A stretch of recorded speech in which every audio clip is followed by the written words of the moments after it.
দীর্ঘ প্রায় 2 বছর পর আন্তর্জাতিক ক্রিকেটে ফেরা, আর সেই ফেরার গল্পটা দারুণভাবে রাঙিয়ে তুললেন মোহাম্মদ সাইফুদ্দিন। জিম্বাবুয়ের বিপক্ষে 5 ম্যাচের টি-20 সিরিজের প্রথম ম্যাচে আজ মাঠে নেমেছিল বাংলাদেশ।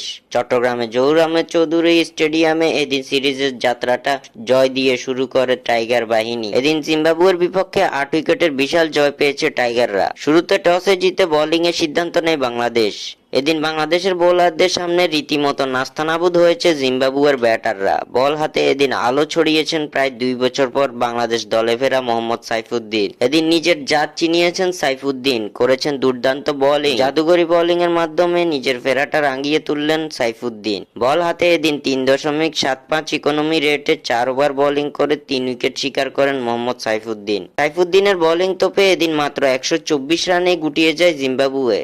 জবাবে ব্যাট করতে নেমে 2 উইকেট হারিয়ে এই রান বাংলাদেশ তাড়া করে মাত্র 15.2 ওভারে, যার ফলে